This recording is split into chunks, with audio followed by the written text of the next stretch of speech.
E aí pessoal, e aí Zé, beleza? Então gente, vamos fazer um pequeno resumaço de medicina legal com base em questões de provas anteriores, ok? Só que antes de cada questão, nós iremos falar sobre algum conceito interessante baseado naquela questão, ok? Vamos começar sem maiores delongas. Medicina legal. Conceito de medicina legal. A medicina legal é uma especialidade concomitantemente médica e jurídica. Médica e jurídica, José, que utiliza conhecimentos técnicos científicos da medicina para o esclarecimento de fatos de interesse da justiça. Ok? É isso aí. Vamos ao que interessa, tá? Opa, um pouquinho. Aqui tá bom. A divisão. A medicina legal, ela divide-se em antropologia forense, que procede ao estudo da identidade e identificação, como a datiloscopia, papiloscopia, iridologia, exame de DNA, etc., estabelecendo critérios para a determinação e identidade de um esqueleto, ok? Traumatologia forense, estudo das lesões. Asfixiologia forense, analisa as formas acidentais ou criminosas das asfixias sob o prisma médico e jurídico, como a esganadura, o estrangulamento, o afogamento, o soterramento e etc. Sexologia forense, trata da erotologia, imenologia e obstetrícia forense, analisando a sexualidade em seu tríplice aspecto, quanto aos efeitos sociais, normalidade, patológico e criminológico, ok? Tanatologia. A tanatologia, lembra tanajura, né, Zé? Tanatologia, estudo da morte e do morto. Olha, dizem que a tanajura come o morto, mas deixa isso pra lá. É uma forma de lembrar que tanatologia estuda a morte e o morto, é só lembrar da tanajura. Tanajura vive lá no buraco comendo os mortos. Então, aquela, sabe, você que come tanajura, sabe aquela gordurinha que tem na tanajura, sabe? Na budinha da tanajura, não tem? Aqui, vou fazer uma tanajura, Zé. Aqui é uma tanajura. Aí a tanajura, aqui nessa bundinha da tanajura, tem um monte de gordurinha que o pessoal come. Eu comia quando era menino, mas agora não como mais porque eu tenho nojo. Então dizem que essa gordurinha é pedacinho de morto. Cara. Vamos à próxima. Toxicologia, estudo das substâncias cáusticas, venenosas e tóxicas, ok? Anota aí, gente. Vamos para a próxima, José, aqui. Nossa, eu tô ruim de mira, hein? Vamos lá. Temos também a psicologia e a psiquiatria forense, que estuda tudo das doenças mentais, tudo dos doidos, tá? E temos também a criminologia, que estuda as causas e o desenvolvimento do crime. Beleza? Subindo. Temos também cadê, Zé? Temos também a vitimologia, que estuda a participação da vítima nos crimes. Aqui é bem polêmico. Infortunista, estudo das circunstâncias que afetam o trabalho, como seus acidentes, doenças profissionais. É um infortúnio, né, Zé? O cara trabalhando e sofreu um acidente de trabalho. E tem a química forense, que estudo de materiais como tinturas, vidros, solos, metais plásticos, explosivos e derivados do petróleo, ok? E vamos ao que interessa, que é a primeira questão. Eita, vamos ficar aqui para ninguém colar. Primeira questão. Em relação à medicina legal, é correto afirmar que é a ciência aplicada aos fatos que ocorrem somente após a morte do ser humano? E aí, Zé, lembra da Tanajura? É a ciência que se aplica aos fatos que ocorrem após a morte? Não, né, Zé? Não. Letra B. O estudo das doenças mentais não faz parte das disciplinas da medicina legal? Lógico que faz, né, Zé? A gente acabou de ver que faz. Certo? Então, corta. Não é especialidade médica, mas sim uma carreira policial? Não, é uma especialidade médica que acabamos de ver, sim, né? Então, corta.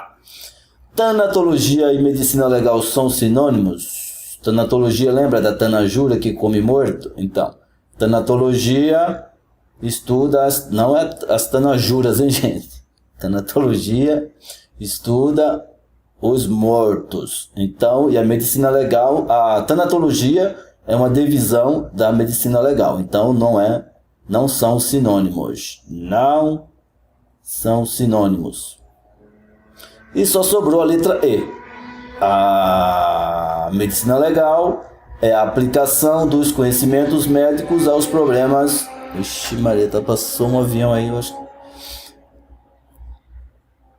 É a aplicação dos conhecimentos médicos aos problemas jurídicos. Fácil, né, gente? Facérrima, hein? Viu como foi fácil a gente ver o conceito e depois... Isso quer dizer que a coisa fica fácil se você estudar, tá? Vamos à próxima, José. Vamos aqui, ó, mas voltando àqueles conceitinhos. Ô, Zé, tá tremendo aqui o negócio. Tanatologia. Lembra da tanatologia, que não estuda a Tanajura, estuda a Tanajura quando come os mortos. Então, tanatologia, revendo aqui, estuda a morte e o morto e suas repercussões na esfera jurídico-social, ok?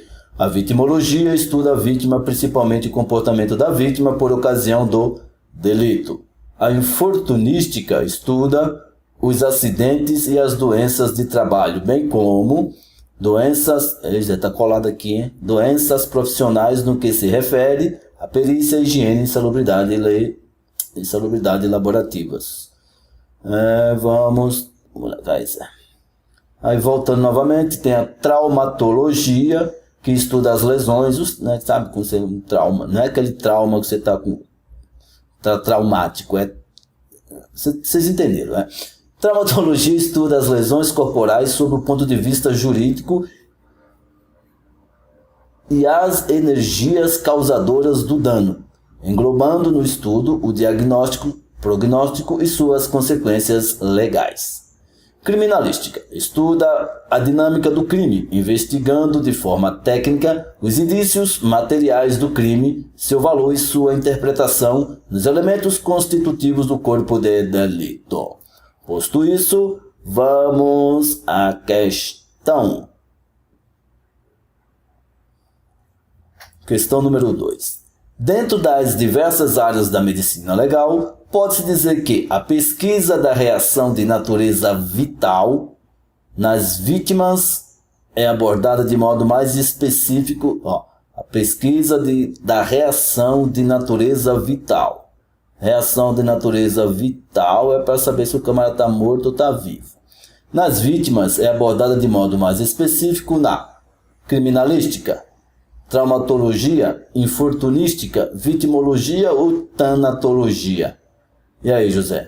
Criminalística a gente cola por aqui. Estuda a dinâmica do crime, investigando de forma técnica os indícios materiais do crime. Então, isso aqui já não é.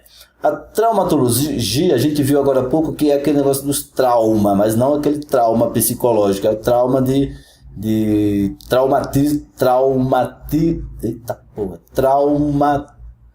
traumatismo craniano, por exemplo. Infortunística, a gente viu que quando o pobre tem um infortúnio e sofre um acidente no trabalho. A vitimologia é quando estuda a participação da vítima no crime. E a tanatologia, lembra da Tanajura, que mexe com os mortos? Então é essa a alternativa. Dentro das diversas áreas da medicina legal, pode-se dizer que a pesquisa da reação de natureza vital nas vítimas é abordada de modo mais específico na... Tá vendo aqui, ó? Falou de vida e morte, é tanatologia, certo? Vamos lá, Zé, vamos ao próximo. Aqui vamos ver um conceitinho aqui legal. Conceito legal sobre o quê? Canais de Havers. Nossa, canais de Havers. Canais de Havers. Opa. Canais de Havers são uma série de tubos estreitos dentro dos ossos por onde passam vasos sanguíneos e células nervosas. São formados por lamelas concêntricas de fibras colágenas. São encontrados na região mais compacta do osso da diáfise óssea, meio de ossos longos. Podem ser vistos no centro de ósteons. Nossa, ósteons, parece filme Guerra nas Estrelas.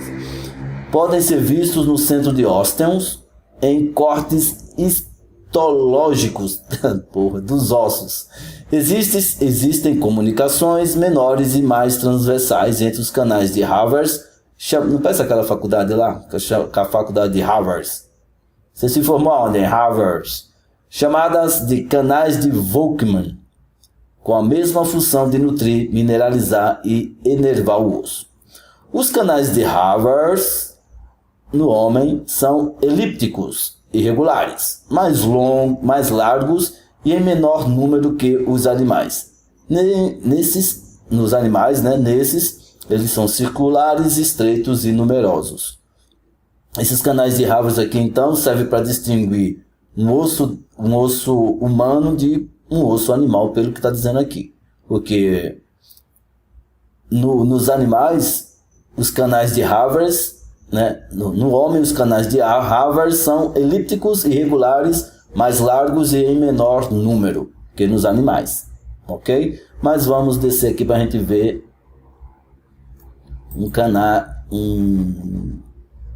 como é que é esses canais de Havers.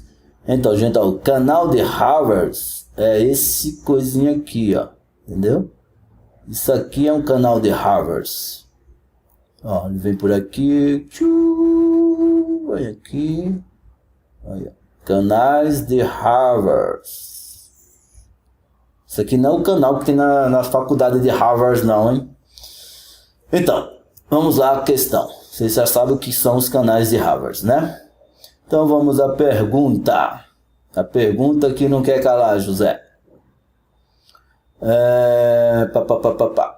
A identificação médico-legal da espécie animal com a análise do osso é feita classicamente... A gente já deu a resposta, já como ficou fácil. A identificação médico-legal da espécie animal com a análise do osso é feita classicamente com a análise da densitometria? Não. Do canal medular? Também não. Dos canais de Havers? Os canais de Havers. Das características da medula óssea? Não. Da proporção entre osteocítio e osteoclastos? Também não. Pro inferno. Os canais de Havers. Próxima questão, José. Vamos lá. Próxima questão. Aqui.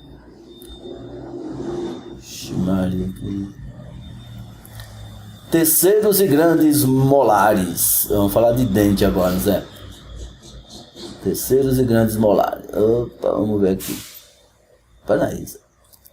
Terceiros e grandes molares, dentes do siso ou do juízo, presentes somente na segunda dentição, surgem dos 15 anos até os 28 anos de idade, tendo como surgimento médio maior frequência aos 18 anos. Entenderam? Dentro do siso, nasce entre 15 e 28 anos, dentro do siso. Só que ele aparece com maior frequência nos menininhos de 18 anos, ok? Então vamos à questão. Na odontologia médico-legal, putz, mas aqui isso é um... Agora que eu vi, isso aqui é um concurso para médicos, né? Mas vamos lá, né? Vai que cai, né? Na odontologia médico-legal, o terceiro grande molar, a gente não vai ser dentista, pode contribuir na identificação de um indivíduo, em média, a partir de 20 anos de idade na segunda dentição, 36 meses, meu sotaque é o capeta, 36 meses de idade na primeira, dentro do siso, Zé, vai nascer no camarada com 36 meses de idade, mas vou te falar, hein, aos 10 anos, não, ninguém aos 10 anos tem dentro do siso, aos 15 anos de idade, aos 18 meses, o cara com 18 meses tem dentro do siso, só se for tu mesmo, hein, 20 anos de idade na segunda dentição, e agora ficou entre 20 anos de idade, mas ele vem aqui, ó, ele colocou aqui a partir, então a partir dos 15 anos de idade, como a gente viu, tá? 15 anos, o carro do lixo está passando, né? Falaram que não tinha gasolina para os carros de lixo, ó, o carro do lixo acabou de passar. Vamos à próxima, José. A próxima é só uma observação que todo mundo sabe, né, gente? Ó, toda morte violenta deve ser objeto de necropsia, a cargo dos peritos do IML, ok? Toda morte violenta tem que passar pelo IML. Então vamos à pergunta. A pergunta que não quer calar. Qual é, Zé? Vamos lá. Homem de 25 anos de idade, internado na UTI, em coma, há 5 meses por trauma crânioencefálico secundário. Atropelamento, morre por os nomes do capeta, né? Tromboembolia pulmonar, decorrente da estase sanguínea pela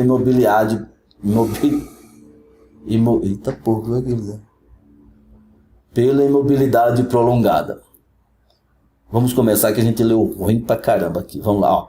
Homem de 25 anos de idade internado na UTI, unidade de terapia intensiva, em coma há 5 meses por trauma crânioencefálico secundário, atropelamento, morre por tromboembolia pulmonar, decorrente da estase sanguínea pela imobilidade prolongada. A natureza da morte e a instituição que deverá emitir a declaração de óbito são, respectivamente, violenta, Instituto Médico Legal, natural, Instituto Médico Legal, natural, violenta, vamos lá, próxima, violenta, Hospital de Internação, natural, Serviço de Verificação de Óbitos, violenta, Serviço de Verificação de Óbitos, violenta, Hospital de Internação, não, que fácil, né, essa, né? Que a gente viu aqui, ó, toda morte violenta deve ser objeto de necropsia a cargo dos peritos do IML, ok? Então aqui a questão foi uma morte violenta e quem cuida disso é o Instituto Médico Legal, letra A, de animal. Próxima, José. Próxima, aqui. Vai lendo aí, peraí. Oh, gente, a minha mão tá meio torta, Zé. Vamos aqui. Deixa eu ver. Nossa, tô ceguinho, não consigo ler isso aqui não. O Sistema de Informação sobre Mortalidade, o SIM. O Sistema de Informação sobre Mortalidade, o SIM, foi criado pelo Ministério da Saúde em 1975 para obtenção regular de dados sobre mortalidade. O documento padrão do SIM é a Declaração Natural. É a declaração de óbito que atesta se a morte foi natural ou não natural, que são as causas externas, exemplo, homicídio, suicídio, acidente ou morte suspeita. No caso de morte não natural, que são as causas externas, em localidade com IML, o DO DO é o quê? A declaração de óbito será feito pelo médico legista e nas localidades sem IML será feito por qualquer médico da localidade investido pela autoridade judicial ou policial na função de perito legista eventual. Perito legista eventual, ad hoc. Ad hoc é eventual, tá? Então, ó, na localidade onde tem IML, a declaração de óbito é emitida pelo médico legista. E nas localidades sem IML, a função pela autoridade será feita por qualquer médico da localidade, investido pela autoridade judicial ou policial na função de perito legista eventual, ok? Fácil. Vamos à questão. Entenderam, né? Vamos lá, José. Segundo a normatização do Ministério da Saúde, a necropsia de vítima de morte suspeita ou violenta deve ser realizada por médico legista. Ok. No Instituto Médico Legal. Ok. Na hipótese de não haver IML, se não houver IML, na localidade em questão, recomenda-se que a declaração de óbito, que é o DO, lembra do DO? Declaração de óbito seja emitida na seguinte forma. Letra A. O corpo deverá ser transportado para a cidade mais próxima que dispuser o ML. Transportado? Não. O médico legista da localidade mais próxima deverá ir até o local para emitir a declaração de óbito. O médico legista da localidade mais próxima deverá também não. Excepcionalmente, por qualquer médico do SUS. Não fala em nada de SUS. Neste caso, qualquer médico pode emitir a declaração de óbito como morte sem assistência médica. Neste caso, qualquer médico. Qualquer médico pode emitir? Não. Poderá ser emitida por um médico não legista da localidade, desde que investido pela autoridade judicial ou policial como perito eventual ad hoc, ok? Então, a alternativa correta é essa letra E, de ebulia. Não existe ebulia, é embolia. Próxima questão, Zé. Cadeia de custódia. Então, vamos lá. O que é uma cadeia de custódia? Cadeia de custódia é um processo de documentar a história cronológica da evidência. Esse processo visa garantir o rastreamento das evidências, utilizadas em processos judiciais, registrar quem teve acesso ou realizou o manuseio destas evidências. Se faz necessária em todas as atividades profissionais onde possa ocorrer situações que resultem em processos judiciais. A perícia criminal publicado pelo Sinesp em 2013 diz: cadeia de custódia. Sistemática de procedimentos que visa a preservação do valor probatório da prova pericial caracterizada. Cadeia de custódia é a sistemática de procedimentos. É um sistema de procedimentos que visa a preservação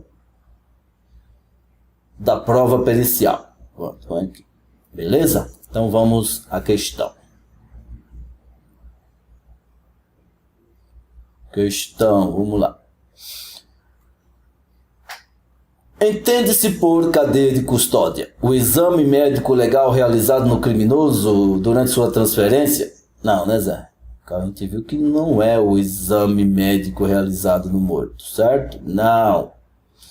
O registro de todos os custos que o criminoso acarreta para o Estado? O registro? Não. A prisão domiciliar? Não. O local onde fica armazenada a prova pericial antes de chegar ao seu destino final? O local? Também não, né? Local. Os documentos de registro de todas as etapas pelas quais passa o material a ser periciado. Lembra aqui, ó? Perícia, preservação, Sistemática de procedimentos que visa a preservação do valor probatório da prova pericial. Então, a letra E. Certo? Próxima questão. A próxima questão, Zé, é sobre artigo 129. Ofender a integridade corporal ou a saúde de outrem. Pena de detenção de 3 meses a 1 ano. O que tem mais aqui, Zé? Ixi, vai ter que ler tudo isso. Vamos lá, só rapidinho para o pessoal não precisar pegar o código. Lesão corporal de natureza grave. Parágrafo 1º. Se resulta incapacidade para as ocupações habituais por mais de 30 dias, perigo de vida, debilidade permanente de membro, sentido ou função, debilidade permanente de membro, sentido ou função, aceleração de parto, pena de reclusão de 1 a 5 anos. Parágrafo 2º. Se resulta em incapacidade permanente para o trabalho, enfermidade incurável, perda ou inutilização de membro, sentido ou função, deformidade permanente, aborto, pena de reclusão de 2 a 8 anos. Aqui, ó, aqui, o parágrafo 1º é lesão corporal de natureza grave, tá? Aqui, ó. Isso aqui, parágrafo 1º, trata da lesão corporal de natureza grave. Grave aqui, que isso aqui é grave. O parágrafo 2º, ele vai tratar das lesões corporais de natureza gravíssima. É assim que se escreve, gravíssima. Tá? A incapacidade permanente para o trabalho, enfermidade incurável, perda ou inutilização do membro, sentido ou função, deformidade permanente, aborto, reclusão de 2 a 8 anos. É a gravíssima. É a grave, é quantos? De 1 a 5 anos, tá? Então vamos para a questão.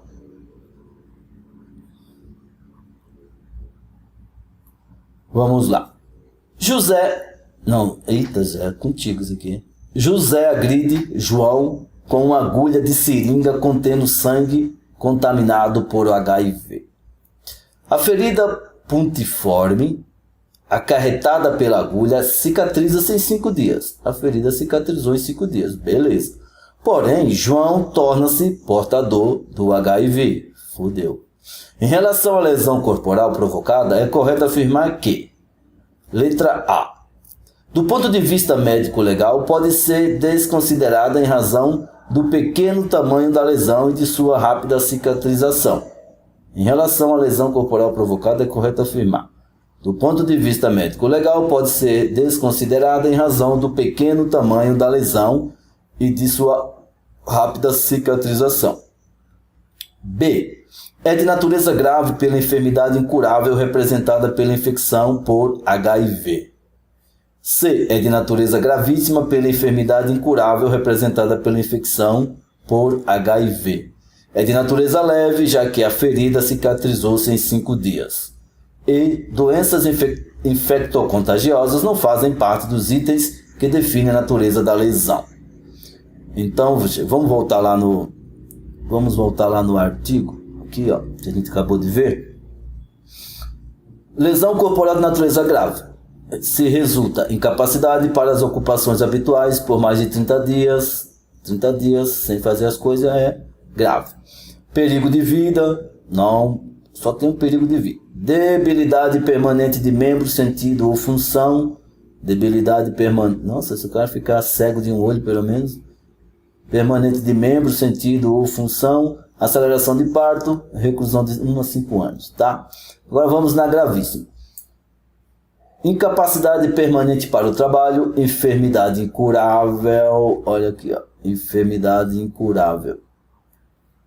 HIV é curável ou incurável? HIV é incurável, né, gente? Até então é. Perda ou inutilização do membro, sentido ou função, deformidade permanente, aborto. Então, ó, já viu aqui que o cara pegou HIV. Vamos lá. Então aqui já é gravíssimo. O cara pegou HIV, é gravíssimo. Então vamos lá. do ponto de vista médico legal, não, aqui não pode ser desconsiderada porque o cara pegou AIDS. É de natureza grave? Não, é gravíssima. É de natureza gravíssima aqui, ó, letra C. Natureza leve? Não é. Doença tem. Tá? Viu, Zé, como é fácil assim? Vamos à próxima. Tem que ler aqui, Zé. Aqui é uma coisa que a gente tem que decorar que não... Mas vamos lá.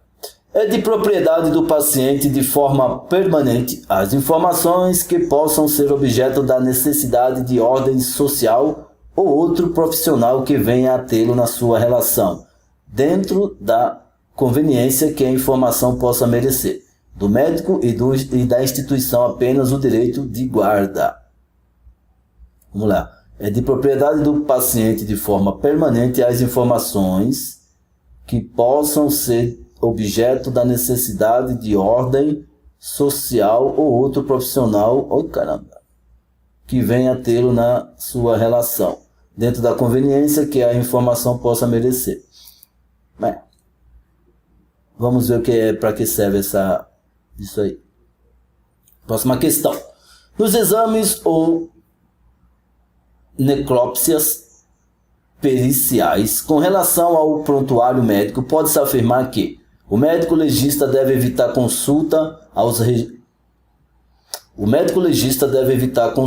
registros médicos hospitalares para evitar que seu raciocínio pericial seja induzido pelas informações nelas contidas. Não foi isso que a gente viu ali, ok? Corta. Aqui é meio decoreba. É de propriedade exclusiva do hospital ou unidade de atendimento onde o paciente foi socorrido, podendo ou não ser liberada cópia ao médico legista caso seja solicitada? É de propriedade exclusiva do hospital? Não, né? A gente viu que é de propriedade do paciente. Então aqui já descarta. Vamos à próxima. Todos os dados contidos no prontuário pertencem à vítima, podendo ser solicitada cópia pelo médico legista se houver necessidade mediante autorização da vítima ou do seu familiar. Aqui, pertencem... Nossa, eu estou ruim de Deus. Então, a alternativa correta é a letra C. Vamos na outra. Na realidade, pertence ao paciente e poderá ser consultado apenas nas perícias de vítima viva, com sua prévia autorização. Nada a ver isso aqui. Embora pertença ao hospital, não pertence ao hospital.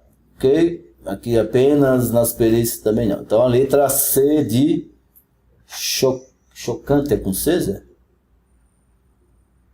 Vamos à próxima, vai. Vamos agora ver sobre datiloscopia. A gente ouviu falar em datilografia, agora datiloscopia. Datiloscopia trata da identificação e exame das expressões digitais,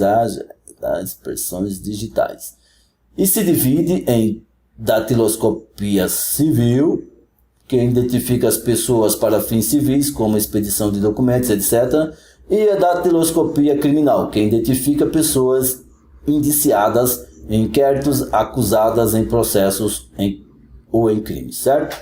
Há 4 tipos de impressões digitais. Há 4 tipos de impressões digitais. O arco, a presilha interna, o alça ulnar. Aí tem depois a presilha externa e o verticilo. Presilha interna, tem a presilha interna, presilha externa, verticilo e o arco da velha, certo? Vamos aos conceitos. O arco é o datilograma, geralmente adéltico. Vixe Maria, parece aidético. Audético, formado por linhas que atravessam o campo digital, apresentando em sua trajetória formas mais ou menos paralelas, abuladas ou alterações características. Entendi tudo. Presilha interna ou alça ulnar. é o datilograma com um delta. Olha isso aqui, gente. Delta aqui, isso aqui é interessante. O delta é um negocinho mais ou menos as. Não, depois a gente vai ver. Vai.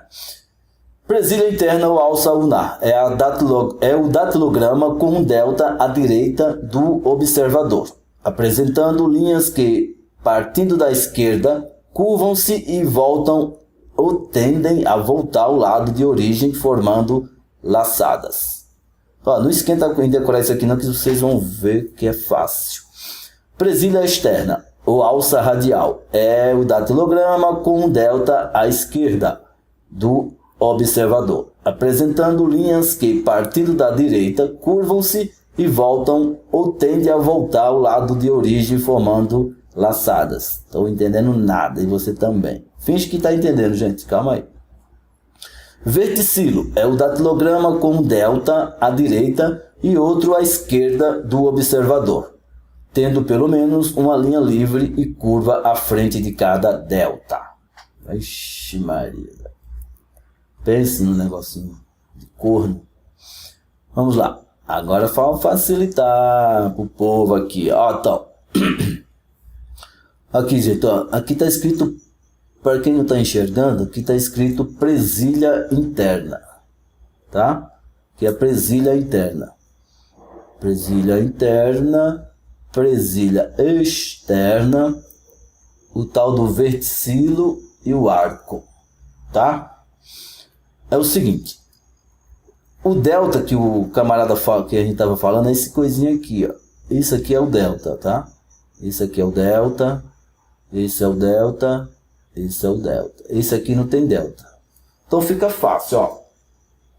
É só pensar o seguinte. A presilha, ó, pega por base o delta aqui, tá? Esse delta aqui, que é um 3, que é um pontinho assim.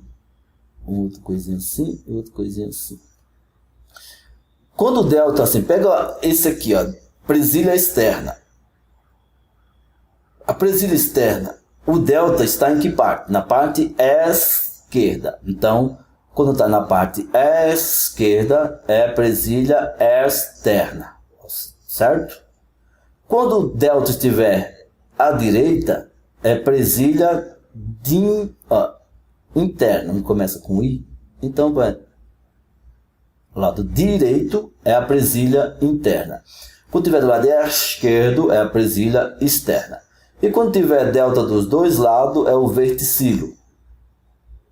Tá? Que você põe um do lado, vamos ver aqui, um do lado, outro do lado, né, Zé? Aí dá forma um V, ó, verticilo. E o arco já está em forma de arco, não tem como errar. Entenderam, né? Pronto. Aí vem aqui um camarada chamado Vossetti. Criou, que parece nome esquisito, Vossetti. Criou seu próprio sistema de arquivamento e identificação que foi implantado pela polícia de La Plata em 1991 e é utilizado até hoje. Quem criou esse negocinho aqui foi esse tal de Vossetti, sei lá o nome desse cara. Mas vamos ao que interessa, Zé. Olha aqui. Diante lá do que a gente viu. Vamos lá. A figura refere-se à impressão digital de indivíduo cujas características, segundo o sistema datiloscópico de Vossetti. Nossa, Vossetti. Parece um nome esquisito. Vossetti corresponde ao tipo. A gente tem que procurar aquele delta, sabe? Aquele delta, aquele negocinho assim, que depois... Não é assim, pera. Ele é mais ou menos assim, assim e assim, né? O delta mais ou menos assim. Então, ó, onde é que tá esse coisinha mais ou menos assim? Ele tá aqui, ó. Tá vendo? Vocês não dá para enxergar que o delta tá aqui, ó. Vamos fazer o delta aqui, Zé. Vem aqui. E vem aqui, ó. O delta está onde? Está na parte direita ou esquerda aí? Aqui é direita, aqui é esquerda ou direita? Aqui é, para mim aqui é esquerda. É esquerda, esquerda e aqui é a direita, certo? Então se ele está à esquerda é externo ou interno? É externo. Então vamos à alternativa, José. Se está no externo, é o externo. Então vamos lá. Então a figura lá apresenta o que? A presilha interna, o verticilo, o arco, o núcleo ou a presilha interna? Como é fácil? É externa, é esquerda, é externa, tá? Vamos à próxima, José. Vamos ler aqui o baseado para a gente acertar a questão, tá? O corpúsculo de Barr. Não parece um copo de corpo, né? Mas é corpo, ó. Não é corpúsculo não, gente. O corpúsculo de Barr, ou cromatina sexual. Cromatina sexual. É encontrado em indivíduos do sexo feminino. Corpúsculo de Barr é encontrado no sexo feminino, genótipo XX. Biologia, hein? Olha aí, vocês já acharam que biologia não era interessante, agora se ferraram. Genótipo XX dos genes sexuais visível nas células somáticas durante a interfase. Interfase. É interfase ou interfase? Interfase. Interfase. Interfase. Não, interfase. Interface, vai ser, interface. O corpúsculo de Barr é compensação natural para a dupla carga genética dos indivíduos femininos da espécie humana. Um dos cromossomos X fica espiralizado, ou seja, inativo, fazendo com que só um deles, alelos X, se manifeste, ok? Essa espiralização é aleatória nas células do organismo. Porém, o cromossomo X, que por acaso possuir alguma anomalia, será preferencialmente inativado. Nos indivíduos masculinos da espécie humana, genótipo XY, não há corpúsculo de Barr. Nos homens. E por que o homem não sai do bar se não tem corpúsculo de Barr, né, Zé? Isso aí é uma tese de doutorado que a gente precisa analisar. Não há corpúsculo de Barr ou cromatina sexual, pois somente se manifesta um cromossomo X. Então, porque aqui o corpúsculo de Barr precisa de 2 cromossomos X para inativar um quando um está meio zoado. Como o homem é xarope, só tem um, então o corpúsculo de Barr não se manifesta nos homens. Homem, H-O-M-I. É assim que se escreve homem. Homem. H-O-M-I. Tá. A importância da cromatina sexual está no fato... A cromatina sexual é o corpúsculo de Barr.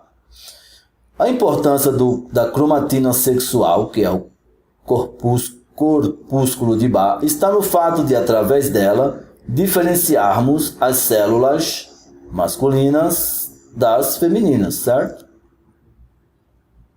E também identificarmos a ocorrência de síndromes ou anomalias cromossômicas sexuais. Que aula de biologia é? Nossa, nós é foda. Vamos ao que interessa. A presença do corpúsculo de Barr tem sua aplicação na identificação de quê? Do espermatozoide? Não, mas aí não tem. Do líquido amniótico? Também não. Do material do sexo cromatino, do material hermático ou do DNA mitocondrial?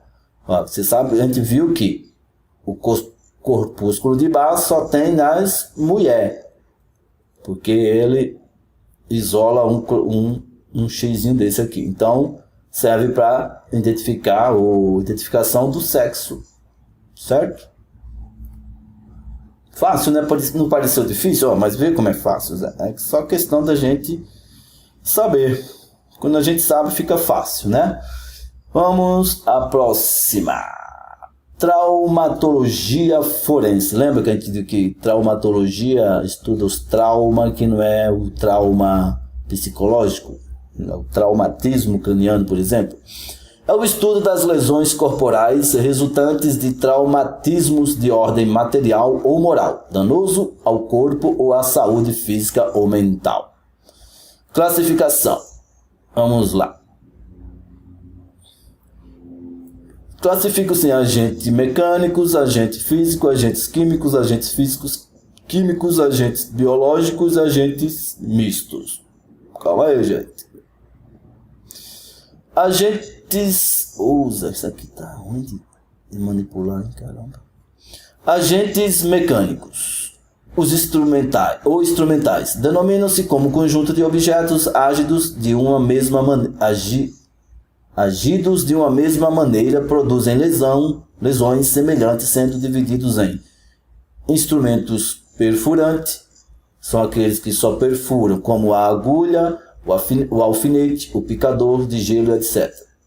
Fácil, né? Instrumento perfurante, só perfuram. Instrumento cortante, só cortam, né, Zé? Navalha, lâmina de barbear, etc. A lâmina de barbear também barbeia, né? Instrumento contundente, ele só não corta e não perfura, só contunde, né? Tipo cacetete, martelo, entendeu? Contundente, ele contunde. Instrumento perfuro contundente. Perfura, ele vai furar.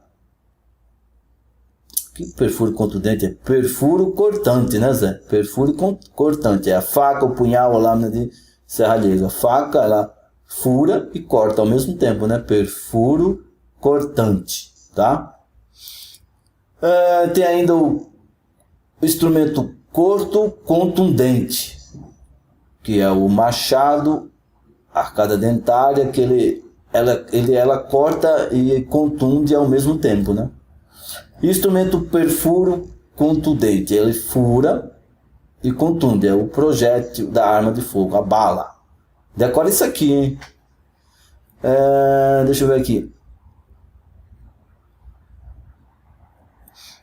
O tipo de lesão que esses instrumentos causam. O perfurante, como a gente viu, o nome da ferida que ele produz é puntiforme ou punctória. Isso aqui vai cair, gente. Anota essa porra. Anota isso aqui, ó. Lesão dos perfurantes é puntiforme ou punctória.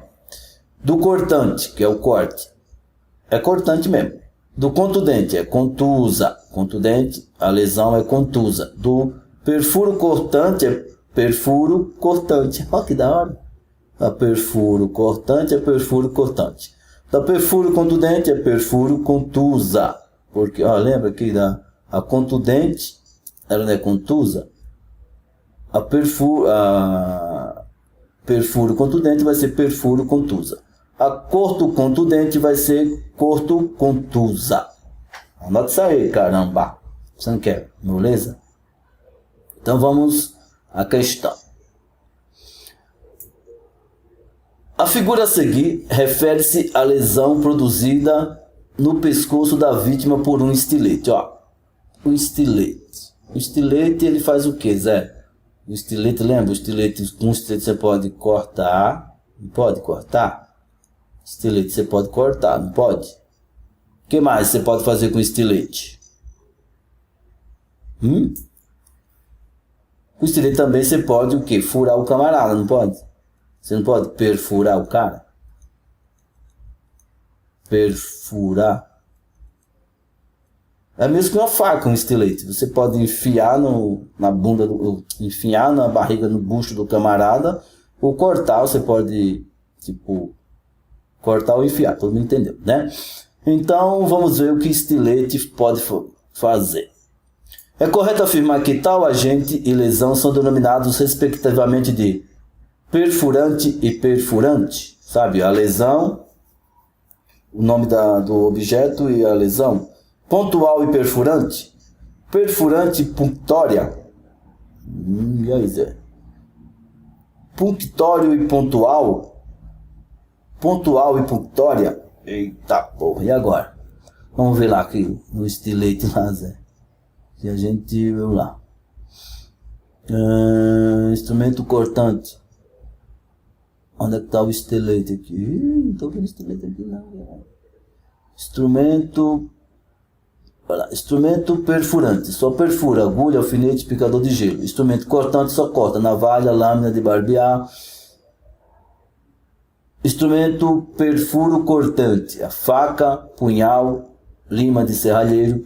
A faca e o estilete eu acho que tá no mesmo lugar aqui. Vamos lá. Perfuro cortante. A perfuro cortante. Cadê? Perfuro cortante. É perfuro cortante. Caralho. Contundente. Sei lá, vamos lá. Perfurante. Vamos lá. O estilete, ele pode ser o quê? Ele pode cortar. Pra mim, o estilete ou é o alfinete? Peraí, deixa eu ver aqui a questão. Peraí, gente. Estilete. Vamos ver. Pra mim, o estilete corta e perfura. Certo? Peraí, que agora eu me bananei aqui. Peraí. Perfurante. Putiforme ou punctória. Cortante. É cortante, contundente. É contusa, perfuro cortante, perfuro cortante, perfuro contundente, perfuro. Olha, eu vou falar eu. Eu acho que o estilete é corto contundente. Não, ele não é contundente, Zé. Não, né? Ele é. Não tem. Gente, não, desculpa, não tem as duas, tipo, perfuro cortante. José, não tem perfuro cortante. É perfurante, cortante, contundente, perfuro cortante. Aqui, ó, perfuro, fura e corta, tem sim, aqui, ó. Tem aqui, pra mim, aqui, no meu, eu acho que eu já dei facada em gente aí. Perfuro, eu acho que o estilete é perfuro cortante, tá? Mas vamos lá no... Desculpa, gente, tá meio atrapalhado aqui, mas vamos ver aqui. Tem uns exemplos aqui, ó. Perfuro cortante. Cadê o perfuro cortante? Instrumento cortante, contudo, perfuro cortante. Faca aqui, ó. Perfuro cortante é faca, punhal, lima de serralheiro. Então, para mim o estilete é igual faca. Mas vamos lá. Nossa, que atrapalhado aqui. Zé, vê o gabarito aí, que o gabarito qual é? C? Ó, gente, o Zé falou que o gabarito é a letra C. Perfuro e punctória. Tem certeza, Zé? Letra... Não, eu vou verificar isso, peraí. Peraí que eu vou verificar. Punctória, então a gente não aprendeu nada aqui hoje. Cadê, Zé? Calma, gente, eu vou verificar o gabarito difícil do capeta. Cadê você? Calma, gente. Para aí. Vão pensando aí enquanto eu procuro o gabarito aqui. Pô, Zé, põe um gabarito mais fácil, caralho. Cadê o gabarito? Tá sem gabarito, Zé? Então, depois a gente pega o gabarito aí, Zé. Ó, o Zé falou que é perfurante punctória. Perfurante, cortar e perfurante punctória. Punctória, deixa eu ver aqui, gente. Punctória. Então, é instrumento perfurante. Perfurante punctória. Qual é a questão? Perfurante punctória. Tá certo, Zé. Que ele pode cortar e perfurar. Tá certo. Certo. Agora que eu entendi. Vamos à próxima. Nossa, daqui foi enrolada, hein? A lesão caracteristicamente causada pela bala é perfuro contusa, perfuro incisa, contusa, incisa ou perfurante. Ah, essa aqui eu sei. Porque a bala, ela perfura. Não, gente. Opa. Caramba. A bala, ela perfura e contunde. Então, ela é pérfuro. Nossa, tem um acento ali, olha só. Ai, peraí. Ela é pérfuro contusa. Contusa. A letra A. Para mim é pérfuro. Ô, Zé, cara, para. Pérfuro. Ô, para aí, Zé. Pérfuro. O que não tá mexendo? Epa. Pérfuro contusa, José. Então vamos à próxima. Putz, tem que ler tudo isso aqui. Vamos lá. A balística forense é uma disciplina que faz parte da criminalística e tem como objetivo estudar as armas de fogo, sua munição e os efeitos dos tiros que por elas produzidos, sempre que estiverem relacionados com infrações penais, visando esclarecer a prova de maneira técnica e sua ocorrência. Certo? A balística forense é universalmente utilizada para a análise e a identificação das armas de fogo, dos projéteis e dos explosivos, em particular para a criminalística. A balística é importante no conhecimento e reconhecimento das armas de fogo, dos projéteis e dos cartuchos vazios, dos explosivos formadores da munição, do confronto do projétil com a arma que efetuou o disparo. Seguindo. Na balística forense, para armas de fogo existem dois métodos de identificação: a identificação direta e a identificação indireta. Na identificação direta ou imediata, o exame é realizado nela própria. O exame direto é diretamente na arma, ou seja, das suas características e peculiaridades distintivas. Já na identificação indireta, ocorre o exame é feito através do estudo comparativo de características deixadas pela arma nos elementos de sua munição. Na identificação indireta, usam-se métodos comparativos macro e microscópios nas deformações verificadas nos elementos da munição da arma questionada ou suspeita, certo? Posto isso, vamos ao que interessa.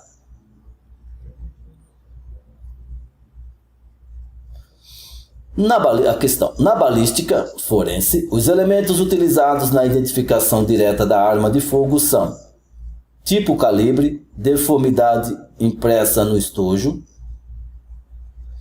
brasões, número de série e deformidade do estojo, fabricante, deformidade da espoleta e calibre, escudos, tipo de deformidade na espoleta, tipo, calibre, número de série. E aí? Vamos ver a identificação direta. Identificação direta. Cadê, gente? Direta ou imediata. O exame é realizado na própria arma, ou seja, das suas características e peculiaridades distintivas. Onde é que tem as características e peculiaridades da arma nesse momento aqui? No tipo? Sim. No calibre? Sim. Na deformidade impressa no estojo? Não, isso aqui não é característica, né? Deformidade impressa no estojo. Ah, isso agora, deixa eu pegar aqui, ó. Pera aí, gente. Deixa eu pegar uma caneta. Aqui, deformidade. Deformidade não é característica de arma, da arma, né? Brasões, número de série, deformidade do estojo. Brasão pode ser, o número de série pode ser, mas deformidade também não, né? Fabricante, deformidade da espoleta e calibre. Fabricante pode ser, deformidade também não, né, gente? Deformidade não. Escudos, tipo de deformidade na espoleta? Não, deformidade não. Tipo, calibre e número de série? Sim. Característica da arma. Viu como não é difícil o negócio? Próximo, José. Bom, agora vamos ver aqui o sinal de Delvey. Nossa, que nome da porra. Sinal de Devige. Sinal de Devige é posição de boxeador, assumida pelos cadáveres vítimas de queimaduras graves e carbonização. Credo. Sinal de Chambert. Bolhas ou fictemas que aparecem nas queimaduras de segundo grau. Sinal de Montaut. Sinal de Montaut. Presença de fuligem ao longo das vias respiratórias. Sinal de Montaut. Presença de fuligem ao longo das vias respiratórias. Vamos ver o que se diz a questão que pede. Sinal de Delverge, posição de boxeador. Sinal de Chambert, bolhas. Sinal de Montaut, presença de fuligem ao longo das vias respiratórias. Vamos à questão. Nas mortes por calor, queimaduras, o sinal de Montaut corresponde a coleção de hemática no espaço extra... Posição de box. Não, box a gente viu que é outro nome. Frictenas simulando bolhas... Nossa, que nome da porra. Também não. Presença de fuligem, disjunção dos ossos do crânio, é presença de fuligem. Sinal de Montaut. Olha, gente, a gente tá bem, Zé. Sinal de Montaut é fuligem. Vamos ao próximo. Sinais de afogamento. Eita porra. Sinais externos, que você vai ter que decorar. Sinais, vou ler aqui, você vai dando pausa e vai copiando ou vai anotando, faz qualquer coisa aqui, ó. Sinais particulares do afogamento. Sinais externos. A baixa temperatura da pele, cogumelo de espuma, credo, cogumelo de espuma, pele anserina ou pele de galinha, sinal de Bent, retração do mamilo, do saco escrotal e do pênis, maceração da derme, credo. Vamos lá. Mancha verde de putrefação, cabeça de negro de lancha, um nome esquisito, lesões causadas por animais aquáticos, dentes rosados, cor da face lívida ou azulada, queda fácil dos pelos nos que permaneceram durante algum tempo submersos, destruição frequente das partes moles e cartilaginosas como boca, supercílios, pálpebras, globos oculares, nariz e pavilhões auditivos, por animais da fauna aquática como peixes, ciris e outros crustáceos. Projeção da língua além das arcadas dentárias. É frequente no início da putrefação. Presença de erosões de polpas digitais entre os dedos e sob unhas, de lama ou grãos de areia e nos lábios de corpos estranhos inerentes à massa líquida onde ocorreu a submersão, lesões de arrasto, tonalidade vermelho clara dos lívoros cadavéricos, sei lá o que é isso, e putrefação. Sinais internos. Presença de líquido nas vias respiratórias, presença de corpos estranhos nas vias respiratórias, alterações e lesões dos pulmões, diluição do sangue. Tem mais. Esquimoses mais comuns, manchas de Pautalf, mais comuns que a de Tardieu, em decorrência da ruptura das paredes dos alvéolos e capilares sanguíneos. Entendi tudo. Vamos lá. Puta, é muito grande isso aqui. Presença de líquido no interior do sistema digestivo. Hemorragias cranianas, temporal, sinal de Niles, etimoidal, vagas. Nossa, cada nome, gente. Desculpa aí que eu não consigo falar esses nomes não. Presença de líquido no ouvido médio. Vamos à questão. Nossa, questão de médico, gente. Zé, é para médicos, é por isso que tem os nomes esquisitos. Vamos lá. Assinale a alternativa que contém sinais mais comumente encontrados nas vítimas de afogamento. Puta, tem que decorar tudo aqui, Zé. Manchas de Tardieu, cogumelo de espuma e máscara equimótica. Manchas de Pautalf, maceração da pele com cogumelo de espuma. Máscara equimótica, manchas de Pautalf, pele anserina. Hipostases claras, manchas de Tadiel e cianose. Não consigo nem ler. Zé, não, deixa eu ver aqui. Não. Zé, vou ver o gabarito. Zé, cadê o gabarito aqui? Vou dar uma pausa aqui para. Voltando aqui, o gabarito aqui é, pelo que eu colei, manchas de Pautalf, maceração da pele e cogumelo de espuma. Que questão difícil da porra. Próxima. Não gostei dessa não, hein? Fiquei até triste. Próxima. Vamos lá. Enforcamento. Característica do enforcamento. Aspecto geral do cadáver. Cabeça voltada para o lado do nó. Face branca ou arroxeada. Espuma sanguinolenta em boca e narinas. Língua cianótica e projetada para fora, pavilhão auricular violáceo, olhos protrusos, otorragia ocasional, posição dos membros típica, estendido ao longo do corpo. Manchas de hipóstase na metade inferior do corpo. Esquimose post-mortem. Zé, sem óculos tá horrível, cara. Eu já não sei ler sem óculos.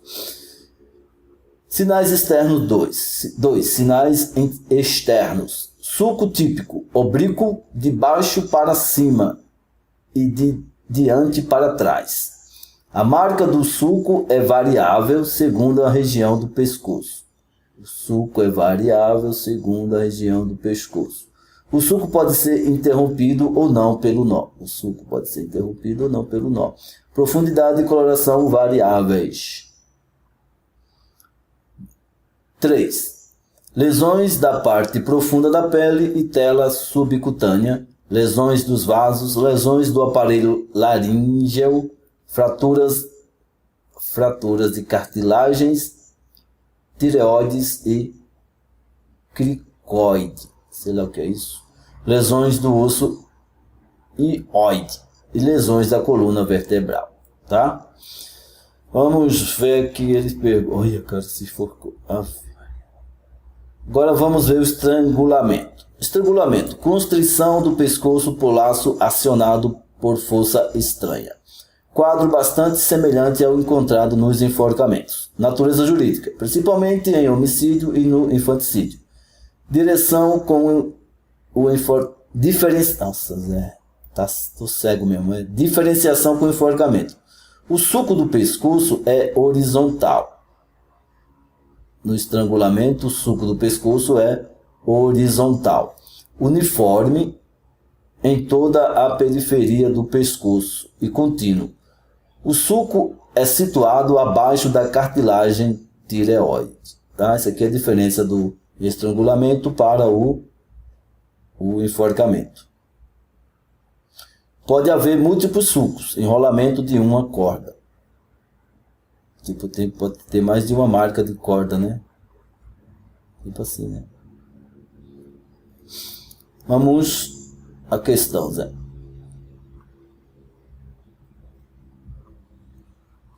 O que a questão vai pedir? Aqui, para fixar um pouquinho aqui, ó, suco do enforcamento. Frequentemente, a pergaminhada, oblíquo ascendente, acima da cartilagem tireóidica, geralmente único, interrompido no nível do nó. O suco do estrangulamento, raramente a pergaminhada, horizontal, baixo da cartilagem tireoide, múltiplo e contínuo. Vamos à questão. São características do suco cervical nas asfixias por enforcamento e estrangulamento, respectivamente. Geralmente único. Ele quer o enforcamento e depois o estrangulamento. O enforcamento é único, raramente apergaminhado, horizontal, contínuo, abaixo da cartilagem. Vamos ver. O enforcamento geralmente é único. Único, né? Tem único aqui. Aqui. Geralmente único. E o estrangulamento é frequentemente múltiplo. Então a questão já é aqui, a letra A, de abestado. Próximas é as reações agudas ao uso da cocaína. Esse aqui é para os noia. As reações agudas ao uso da cocaína. O uso da cocaína, seu noia, possibilita a ocorrência de crises hipertensivas fatais e hemorragia cerebral, viu? Como paradas cardíacas por arritmia e infarto do miocárdio. Além disso, é comum a ocorrência de endocardite nos usuários. Não sei o que é endocardite, mas é a coisa que mata. Ainda que causa essa desgraça. Pode ocorrer trombose ou trombose, Zé? Nós vamos estar aqui trombose. Pode ocorrer trombose durante o uso da cocaína. No entanto, não é um sintoma ligado à morte súbita. Mas pode ocorrer, tá? Esse negócio aqui, trombose, eu achei que era trombose. São comuns hipertensão arterial, lesões vasculares e suas consequências. A presença de alcaloides de natureza entorpecente nas vísceras é comum. Sua manipulação e aferição de dosagem pode constar se a quantidade seria capaz de produzir a morte. A cocaína age tanto sobre o sistema nervoso periférico quanto no sistema nervoso central, ok? Vamos à questão. Com relação ao uso crônico de cocaína, especialmente em jovens, pode-se afirmar que: letra A. Eventos cardiovasculares são raramente observados pelo uso da droga. Letra B. A morte súbita geralmente decorre de fenômenos tromboembólicos. Tá vendo? É trombose, não é trombose lá não. É trom. A morte súbita geralmente decorre de fenômenos tromboembólicos durante a injeção de droga. Letra C. Hipertensão arterial, lesões vasculares e suas consequências são relativamente comuns nesses indivíduos. Não costuma deixar nenhum substrato morfológico nas vísceras, sendo um achado exclusivo do exame toxicológico. Letra E. O órgão-alvo da ação da droga é unicamente o sistema nervoso central. Vamos ver aos poucos. Eventos cardiovasculares são raramente observados pelo uso de droga. Eventos cardiovasculares são raramente? Não, senhor. São frequentemente, não são raros. A morte súbita geralmente decorre de fenômenos Não, esse aqui pode ocorrer, mas ele não é a causa da morte súbita, a gente viu lá, tá? Hipertensão arterial, lesões vasculares e suas consequências são relativamente comuns nesse... Hipertensão arterial, lesões vasculares... vamos ver as outras. Não costumam deixar nenhum... Costuma sim, cacete. O órgão-alvo da ação droga... Não, é o periférico e o central. A alternativa correta é a letra C. De caramba. Próximo. Olha esse cara morto aqui. Enforcamento. Que tá meio apagadinho, Zé. Deixa eu dar uma lida aqui. Sinais do suco do enforcamento. Zé, não vou ler tudo isso não. Vou deixar parado aqui. Vamos ler, vai. Sinal de Azevedo Neves. Ixi, só faltava ser do Aécio Neves. Manchas puntiformes na periferia do suco. Manchas puntiformes na periferia do suco. Sinal de Ambrose Paré. Suco com pele enrugada e escoriada. Eu não consigo ler, imagina o pessoal. Sinal de Bonnet. Marcas de trama da trama do laço. Sinal de laser. Vesículas sanguinolentas no fundo do sulco, sinal de Neiding. Hemorragia pontiformes no leito do sulco, sinal de Ponsud. Livores em placas na periferia do sulco, sinal de Trainot, zona violácea nas bordas do sulco. Credo. Sinais internos, locais, lesões de pele e hipoderme, sufusões, rupturas do tecido muscular e esquimose retrofaríngea, sinal de Etienne Martin. Sinal de Etienne Martin. Lesões nos vasos, sinal de Amusat, sinal de Amusat. Secção transversal da túnica média da carótida comum, sinal de Friedberg. Sufusão hemorrágica na túnica externa da carótida. Lesões, laringe, fratura dos cornos? Cômodos, eu acho.